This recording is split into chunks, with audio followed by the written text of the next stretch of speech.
और साथियों, जैसा कि आप सभी को विगत है, आज हम इस सेशन में इकट्ठा हुए हैं मास्टर स्ट्रोक टेक्नोसॉफ्ट एकेडमी में,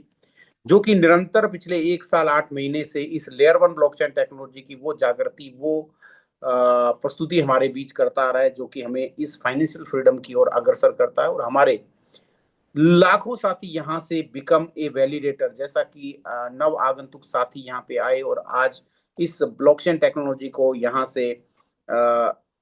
ग्रहण करके अपनी इंटायर कम्युनिटी के साथ एजुकेट होकर के, यहीं से शिक्षा पा करके और इस कर्मा को आगे बढ़ा करके फाइनेंशियल फ्रीडम में अग्रसर हो रहे हैं। अगर मैं बात करूं तो यहाँ पे उन्होंने with GST, income tax return और टीडीएस के साथ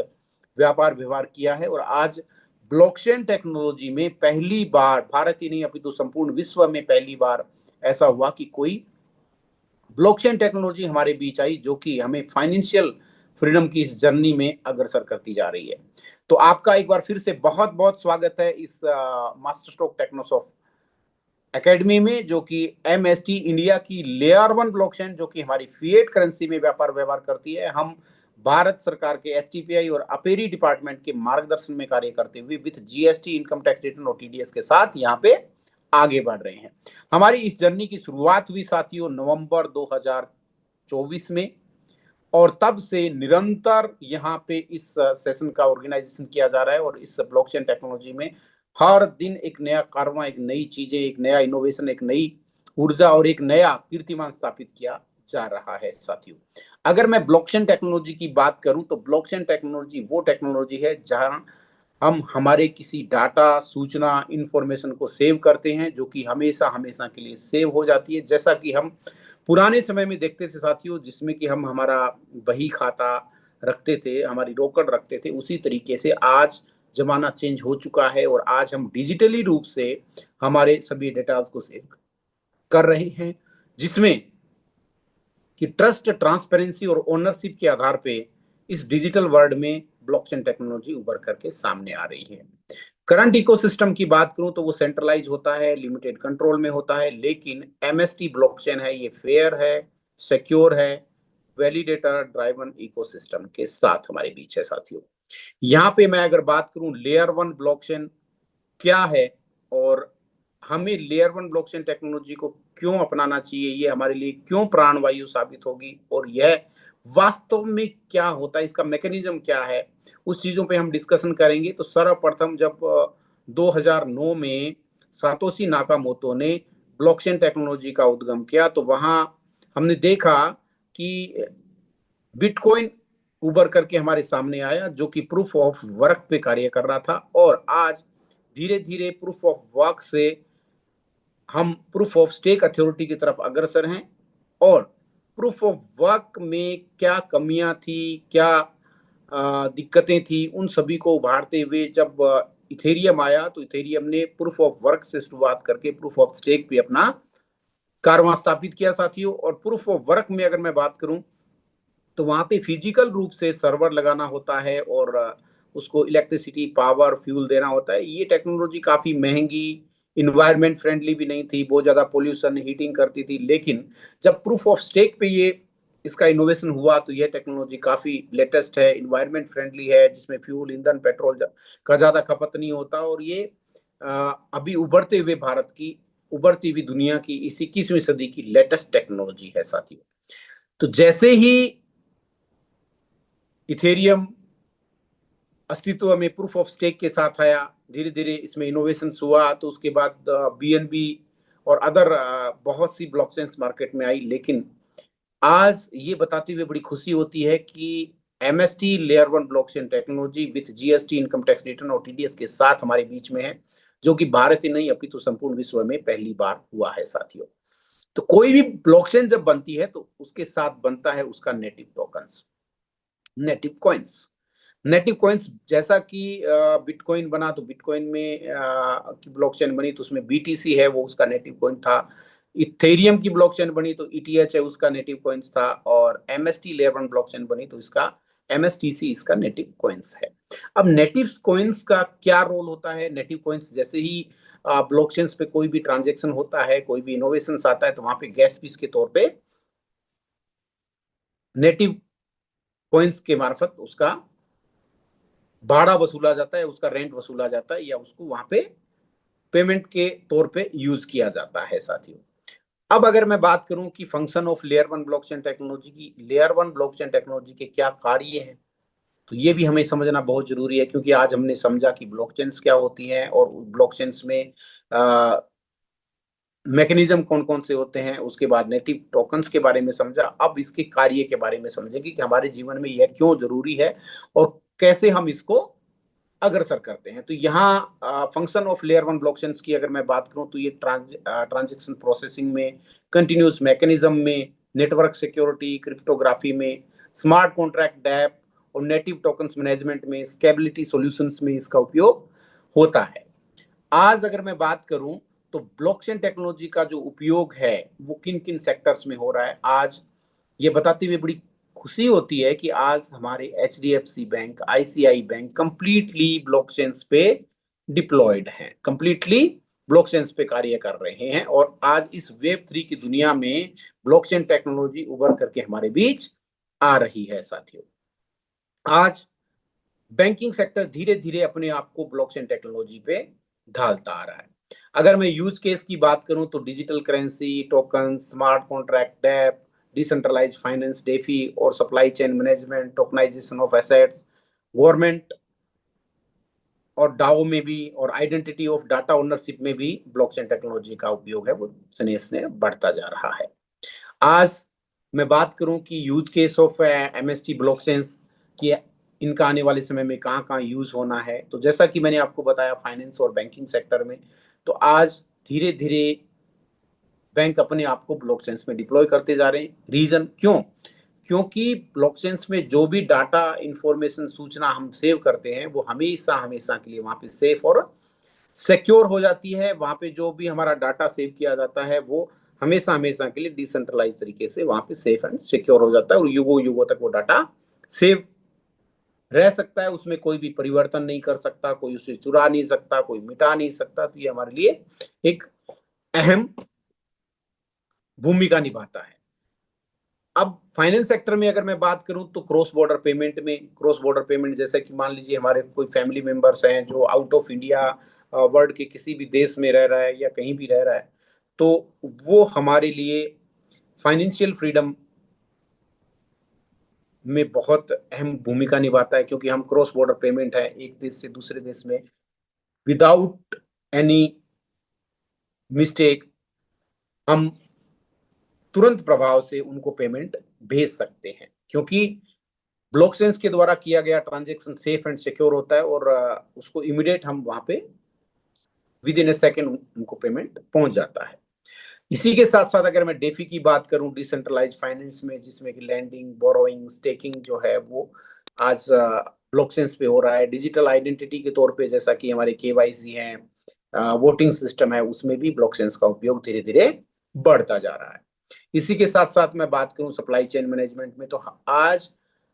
पूरे विश्व की जो इकोनॉमी है उसका तकरीबन 40 से 50% जो टर्नओवर है वो ट्रांसपोर्टेशन और लॉजिस्टिक पे टिका हुआ है, जिसमें कि हम वस्तु विनिमय, आदान प्रदान, इंपोर्ट एक्सपोर्ट जो करते हैं वो लॉजिस्टिक ट्रांसपोर्टेशन के मार्फत होता है, जिसमें हम हमारे ट्रक और ट्रांस को लाइव ट्रैक कर सकते हैं। इसके अलावा फूड सेफ्टी मॉनिटरिंग के अंदर भी इसका उपयोग हो रहा है, लॉजिस्टिक ऑप्टिमाइजेशन में, रियल टाइम विजिबिलिटी में भी इसका उपयोग हो रहा है। इसके साथ साथ अगर मैं बात करूं हेल्थ केयर सेक्टर में, तो हेल्थ केयर सेक्टर में आज हम देख पा रहे हैं कि एक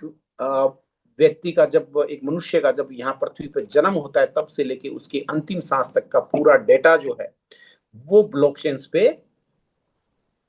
सेव किया जा रहा है, ब्लॉकचेन्स पे रखा जा रहा है, ब्लॉकचेन्स पे वो समावेशित होता है। क्योंकि आज आने वाले समय में हमारा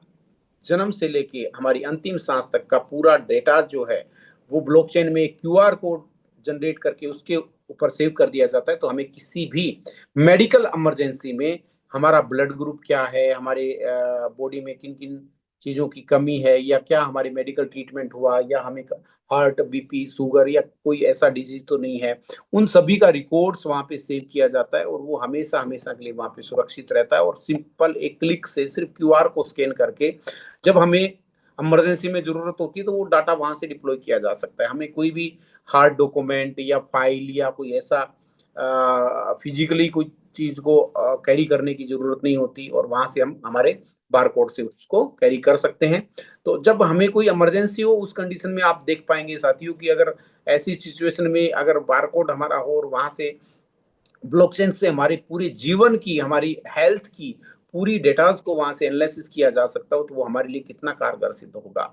तो ये हमारे लिए बहुत चैलेंजिंग रहेगा, बहुत अच्छा इनोवेशन रहेगा, क्योंकि मेडिकल सेक्टर में अगर ब्लॉकचेन के मार्फत ये सारी चीजें रखी जाएंगी। इसी के साथ साथ अगर मैं बात करूं रियल स्टेट में, तो रियल स्टेट में आज भारत के बहुत से राज्य ऐसे हैं जहां पे मकान, प्लाट, जमीन की रजिस्ट्री जो है वो ब्लॉकचेन पे की जा रही है। और आज हम देखते हैं कि जब मैनुअली जो सिस्टम है और वहां पे जब प्लाट, मकान, जमीन की रजिस्ट्री की जाती है, तो वहां पे आज हम देख पा रहे हैं कि भारत के बहुत से राज्य ऐसे हैं, बहुत सी ऐसे केसेस हमारे सामने आ रहे हैं कि एक ही प्लाट, एक ही मकान की मल्टीपल रजिस्ट्री हो रही है, डुप्लीकेट रजिस्ट्री की जा रही है, जिसमें वो एक विवाद का कारण बनता है। और वो बहुत से ऐसे मामले जो हैं वो कोर्ट में अटके हुए हैं। लेकिन वो चीज जब डिसेंट्रलाइज करके ब्लॉकचेन्स पे डिप्लॉय होंगे तो ऐसी गलतियां होने की संभावना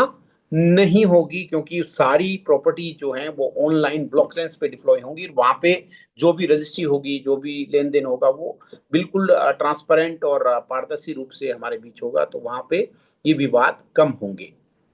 इसी के साथ साथ अगर मैं बात करूं एनर्जी और यूटिलिटी सेक्टर में, तो peer to peer energy tradings में, ग्रिड वेरिफिकेशन में भी इसका उपयोग हो रहा है, जिसमें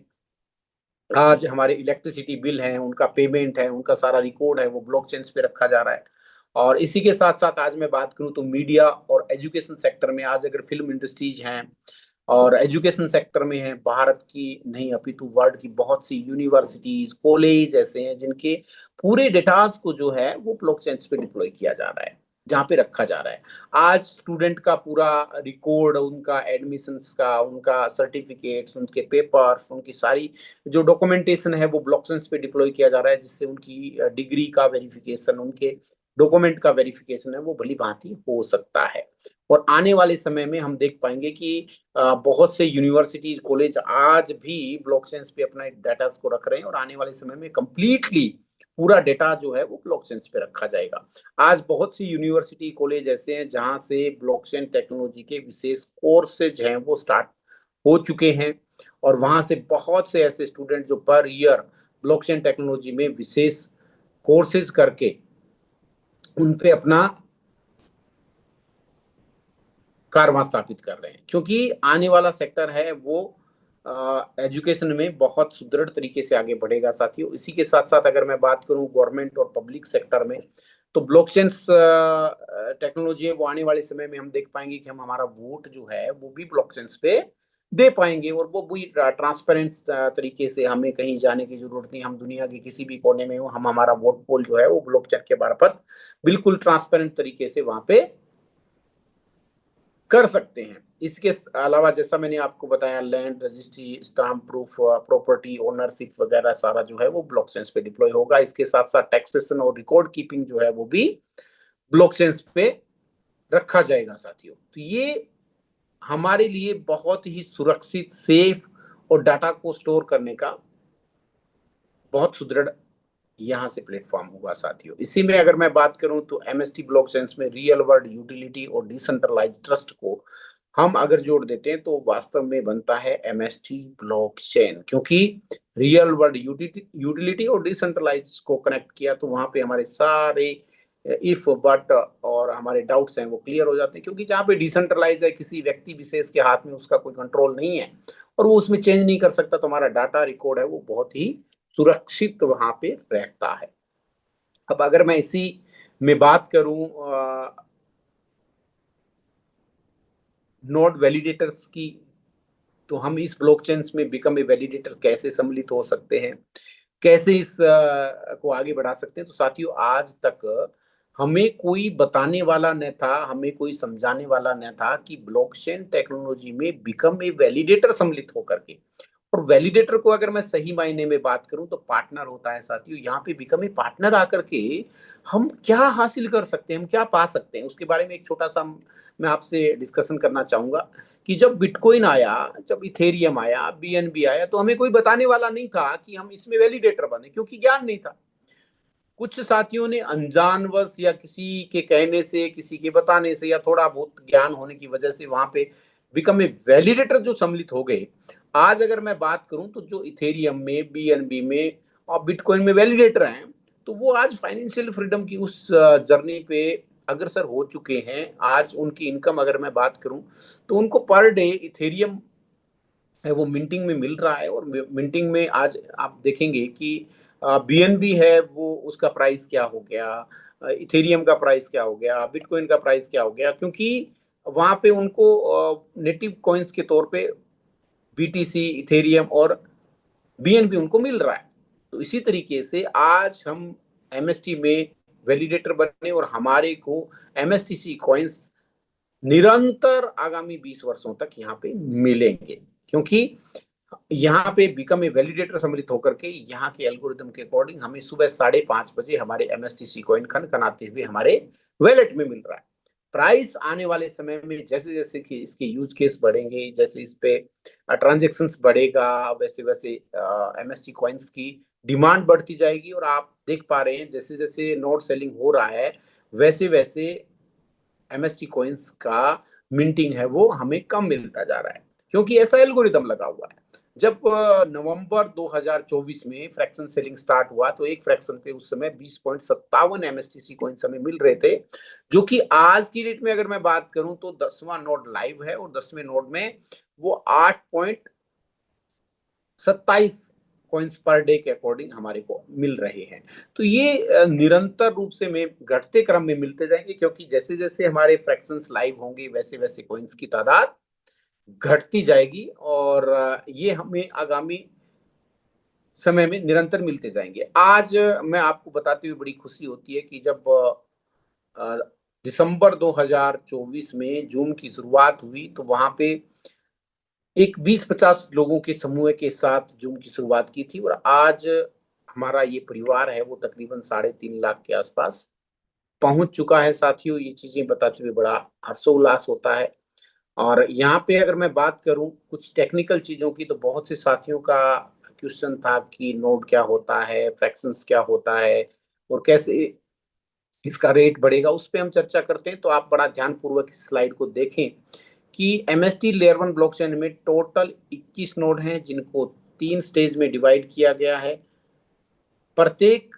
स्टेज में 7 फ्रैक्शंस हैं वो दिए गए हैं, और फ्रैक्शन सेलिंग जब नवंबर से शुरुआत हुआ तो वहां पे उसका प्राइस जो था वो 1000 प्लस जीएसटी से शुरुआत हुआ था। और आज प्राइस धीरे धीरे धीरे धीरे पर फ्रैक्शंस, क्योंकि उसमें एल्गोरिदम लगा हुआ है, जैसे ही एक फ्रैक्शन सेल आउट होता है प्राइस 0.009 पैसा है वो इंक्रीज हो रहा है, और उसी लय में ये बढ़ता जा रहा है। तो धीरे धीरे प्राइस बढ़ते बढ़ते बढ़ते बढ़ते आज स्टेज 1 के 7 नोड हमने कंप्लीट कर लिए, स्टेज 2 में भी हम अभी 10th नोड पे चल रहे हैं, और जब बाकी के 4 नोड और सेल आउट हो जाएंगे तो हम स्टेज 3 में प्रवेश करेंगे। और आज हमारा प्राइस जो है वो विथ जीएसटी 5,700 रुपए के लमसम है। और आने वाले समय में साथियों ये कारवां रुकने वाला नहीं है, क्योंकि ये प्राइस यहाँ रुकने वाला नहीं है। आज भी अगर हम हमारा डिसीजन लेते हैं और यहाँ पे फ्रैक्शंस बाय करते हैं तो आने वाले समय में हम देख पाएंगे कि ये प्राइस 20,000 प्लस जीएसटी यानी कि 23,000 एक फ्रैक्शन की वैल्यू यहाँ पे पहुंचना तय है। क्यों? क्योंकि वो एल्गोरिदम ऑलरेडी बना हुआ है, और जो उस एल्गोरिदम से प्राइस इंक्रीज हो रहा है वो निरंतर बढ़ता जाएगा। और आने वाले समय में आप देखेंगे कि सभी फ्रैक्शन सेल आउट होने के बाद जब 23,000 रुपए का एक फ्रैक्शन होगा तो उसके बाद किसी को फ्रैक्शन नहीं मिल पाएंगे, क्योंकि सिस्टम ने अपने सारे फ्रैक्शन सेल आउट कर दिए। और जो भी हमारे फ्रैक्शन होल्डर हैं वो अपने फ्रैक्शन को आगे अगर चाहें, उनकी इच्छा हो तो वो उसको रीसेल भी कर सकते हैं। तो यहाँ पे ये आपको जानना होगा, समझना होगा, क्योंकि यहाँ पे फ्रैक्शंस जो है हमने सेल आउट करना है, फ्रैक्शन हमें आगे बेचना है और आप अपने फ्रैक्शंस को आगे अधिकार ट्रांसफर करना चाहें तो आपके पास ऐसा मौका आएगा और उसमें आपकी इच्छा भी डिपेंड करेगा कि आप अपने फ्रैक्शंस को 23,000 में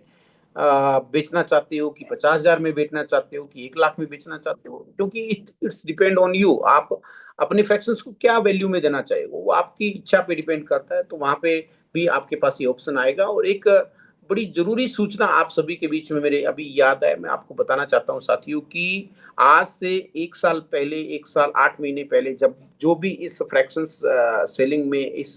ब्लॉकचेन्स में आया था, क्या आपने अपने वैलेट के 12 फ्रेज की को नोट डाउन किया क्या? आज बहुत से ऐसे केसेस हमारे सामने आ रहे हैं जहां हमारे साथियों ने, किसी ने 100 फ्रैक्शन, किसी ने 200 फ्रैक्शन, किसी ने 500 फ्रैक्शंस। अभी 2 दिन पहले की एक लाइव आपको इंसिडेंट बताता हूं कि जयपुर से कैलाश कुमावत जी है, मेरे मित्र हैं, और उनकी टीम में एक साथी ने 200 फ्रैक्शन लिया और उन्होंने वाकायदा 12 फ्रेज की है वो अपनी डायरी में नोट डाउन किया। लेकिन एक चीज आपको और ध्यान रखना है कि आपको जो 12 फ्रेज की नोट डाउन करनी है उनको कैपिटल लेटर में एक एक वर्ड को मैच करते हुए लिखना है, क्योंकि उन्होंने रैंडम जो डॉक्टर की जो राइटिंग होती है उस तरीके से उन्होंने जल्दी जल्दी में वो 12 फ्रेज की नोट डाउन कर लिए। अब उनमें उनको याद नहीं है कि कोई ई है या आई ही है या ए है या सी है या डब्ल्यू है। बहुत से ऐसे वर्ड उन्होंने जल्दी में लिख लिए जिससे कि आज जब वो उनका फोन चेंज हुआ और डायरी उन्होंने निकाला तो आज उनका वैलेट अपलोड नहीं हो पा रहा है, क्योंकि उन्होंने उस समय उस चीज को नोट डाउन करते समय रेंडमली उस स्पीड से या उस नॉर्मल भाषा में लिख लिया। अगर उनके कैपिटल लेटर में, जैसा कि यहाँ पे 21 नोड लिखा हुआ है, तो NODES नोट्स लिखा हुआ है, इस तरीके से अगर उन्होंने वहां पे अगर सेव किया होता तो उन्हें ये रहता कि उनको 21 नोड में जैसे कैपिटल लेटर में लिखा वैसे उन्होंने 12 फ्रेज की अगर नोट डाउन किए होते तो आज उनको वो प्रॉब्लम का सामना नहीं करना पड़ता। और आज उनके लाखों MSTC कॉइन्स हैं उस वैलेट में पड़े हैं और की उनके पास लिखी हुई है, लेकिन उन्होंने मिस्टेक क्या की कि उन्होंने प्रॉपर वे में वहां पे नोट डाउन नहीं किया। तो आज आपके पास आपका वैलेट आपके फोन में है, आप जरूर इस जूम के बाद उसको चेक करें। अगर आपने कैपिटल लेटर में उसको नोट डाउन नहीं किया है तो मैं एक बार सभी से रिक्वेस्ट करूंगा उसको कैपिटल लेटर में आप नोट डाउन करें, ताकि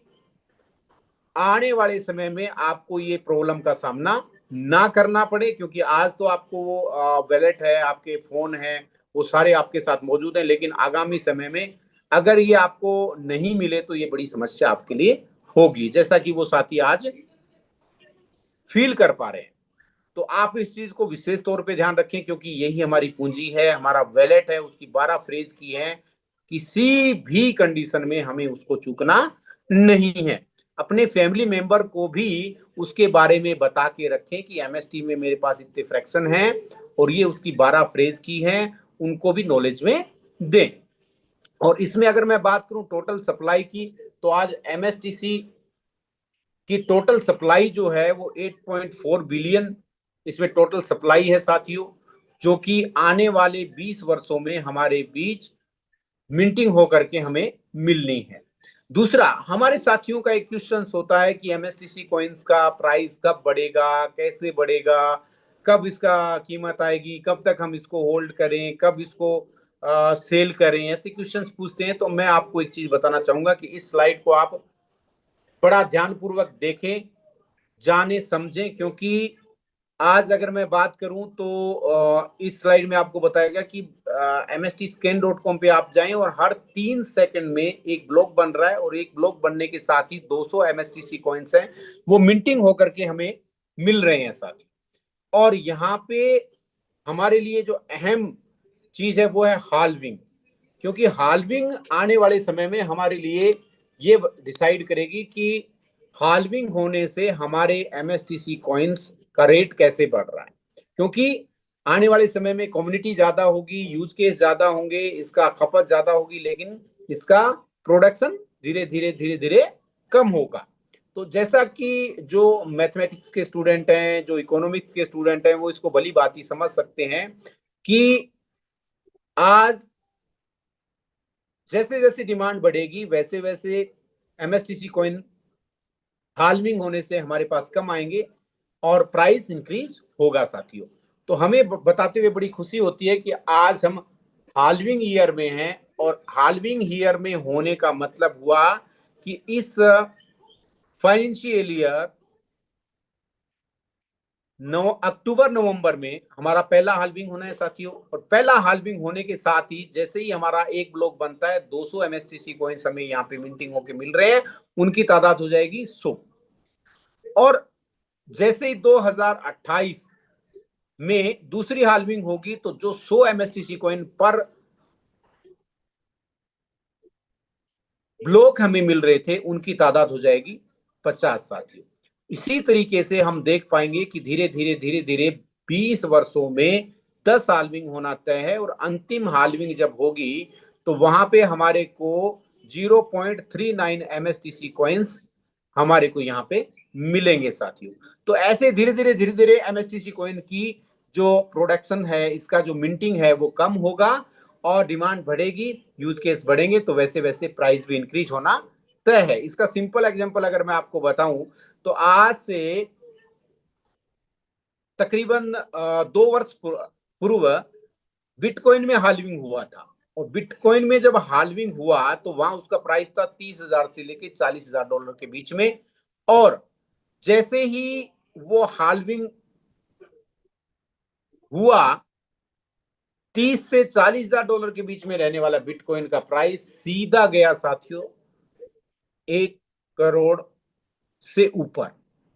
तो ये फर्क पड़ता है हाल्विंग से। अब आप खुद अंदाजा लगा सकते हैं कि जब हमारी पहली हाल्विंग होगी उस समय हमारा प्राइस क्या होगा। हमें इंतजार करना है, क्योंकि ब्लॉकचेन टेक्नोलॉजी में समय ही सबसे बड़ा धन है। आप अगर जितने समय के लिए अपने कॉइन को होल्ड करेंगे, उनको स्टेक करेंगे, जितने समय उनको रोके रखेंगे, अपने पास सेव रखेंगे, वैसे वैसे प्राइस इंक्रीज होना है। आज अगर मैं बात करूं use case of MSTC coins की, तो एमएसटीसी कॉइन का यूज केस है जो ट्रांजेक्शन फीस में, स्टेकिंग में, नेटवर्क सिक्योरिटी में, गवर्नमेंट्स वोटिंग राइट में, वैलिडेटर डेवलपमेंट इंसेंटिव में, मीडियम ऑफ एक्सचेंज में, माइक्रो ट्रांजेक्शंस में,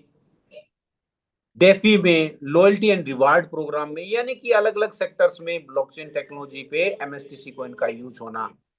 तय है। और जैसे जैसे इसका ट्रांजेक्शन बढ़ेगा, इसका यूज बढ़ेगा, वैसे वैसे इसका प्राइस भी यहाँ पे बढ़ता जाएगा। तो साथियों, जैसा कि आज के सेशन में आप सभी यहाँ पे आए, जो हमारे नव आगंतुक साथी आए, उनसे एक चीज का मैं आग्रह करना चाहूंगा, उनको बताना चाहूंगा कि आप इस सेशन के बाद आपको जिन्होंने आमंत्रित किया है, आप उनके साथ बैठें, उनसे रेफरल लिंक लें, और उनसे इस ब्लॉकचेन टेक्नोलॉजी की संपूर्ण जानकारी लेकर के इसमें आप प्रवेश करें, ताकि यहाँ पे आप बिकम ए वैलिडेटर सम्मिलित होकर के अपनी फाइनेंशियल फ्रीडम को तय कर सकते हैं, और आने वाले समय में आप अपने आप को और सुदृढ़ तरीके से इस ब्लॉकचेन टेक्नोलॉजी में लेके आ सकते हैं।